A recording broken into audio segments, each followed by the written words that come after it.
Jadi gini ya, terima kasih kepada pihak media yang intent banget lah terkait masalah adanya kematian seorang karyawan Changsin di Rumah Sakit Pikri. Dalam hal ini saya menyampaikan sekali lagi, Pikri ini harus bertanggung jawab. Apapun bentuk dan ceritanya, baik itu bertanggung jawab secara kepidanaan maupun keperdataannya. Karena kenapa? Diduga ada sebuah perbuatan malpraktek. Karena cuma gara-gara urusan 3 jari, kenapa bisa menyebabkan orang mati? Karena dia yang bisa menjawab itu. Maka biar menjadi terang benderang gitu kan ya, pihak Rumah Sakit Pikri ini memberikan kejelasan terhadap media maupun publis.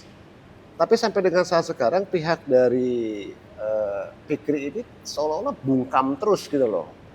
Mau sampai kapan mereka ini bungkam?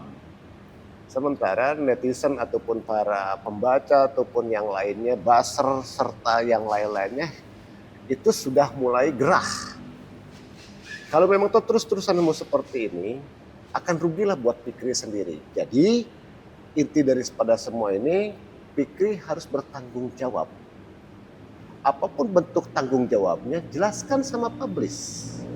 Karena korban ini sudah menggunakan LBH Cakra ya, dan saya mengapresiasi sekali kepada LBH Cakra yang sudah mau mendampingi dengan begitu gigih gitu karena untuk supaya bisa mendapatkan adanya sama hal pertanggungjawaban daripada Pikri. Lalu kemudian setelah ada begitu ramai, barulah ataupun viral hingga ramai lah Dewan lah, Dinkes lah yang membuat seolah-olah bangun dari tidurnya. Yang saya tidak menyukai ada salah satu statement daripada Dinkes, yaitu nggak tahulah Pak, saya tidak akan menyebutkan namanya itu. Kenapa masih ada keberpihakan? Posisi Dinkes itu ada di tengah. Tidak ada pihak ke rumah sakit, tidak ada pihak ke korban. Kenapa dia harus ada keberpihakan kepada rumah sakit? Ada apa dengan ini semua? Kan gitu. Lalu konon katanya ada dewan datang, kemudian konon katanya akan ada dipanggil semua yang terkait di sana dari mana-mana oleh dewan mau dipanggil, mau ngapain? Maka saya bertanya, mau ada apa lagi? Yang sudah barang tentu orang itu sudah meninggal. Lalu apa nih ke konsekuensi daripada si rumah sakit ini?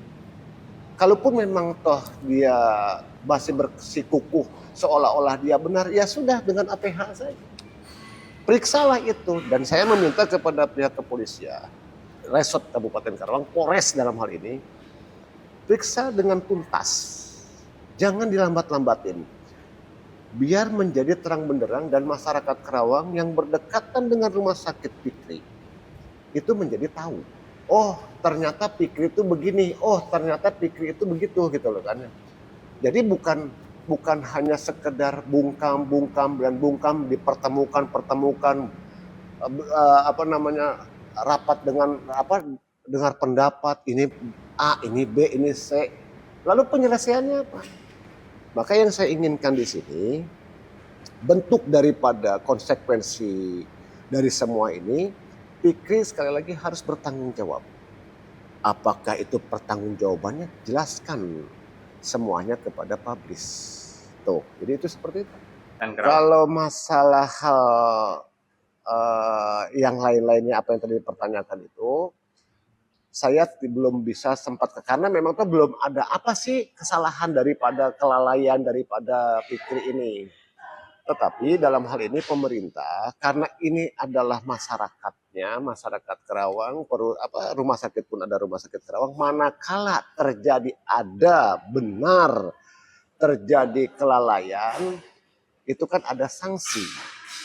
Nah, sanksi yang paling terkuat itu adalah ditutup ke rumah sakit Pikri. Jadi tidak ada persoalan lagi kan gitu, karena kenapa? Adanya bentuk putusan. Kalau selagi masih belum ada putusan yang menyatakan masih opini A, ini B, ini C, ini D sampai Z, ya apa yang mau dilakukan ya. Tetapi intinya buat saya, tadi yang saya katakan bahwa apapun bentuk dan ceritanya, dari sisi pemerintahan, dari sisi dewan gitu kan, intinya tidak ada keberpihakan. Kalaupun memang temu ada keberpihakan, ini orang sudah meninggal.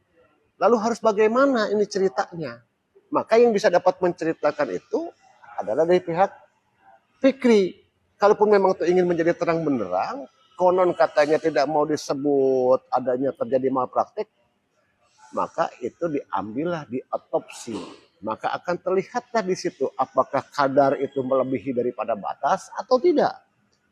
Hanya gara-gara 3 jari, kalau kita bicara dengan takdir, jangan dilariin kepada takdir. Kan gitu. Ini kan takdir, enggak bisa, jangan lu bicara takdir. Tapi semuanya itu kan ada arena yang namanya upaya perbaikan, penyelamatan, ataupun yang lain-lainnya. Bener enggak ini? Jadi saya minta kepada rumah sakit, jangan asal bunyi ya kalau bisa bicara. Kan gitu. Karena si korban menggunakan pengacara. Dan saya menyampaikan sekali lagi, kepada rekan saya dari LBH Cakra, terus kejar sampai didapat. Apapun bentuk dan ceritanya harus ada finishingnya. Itu.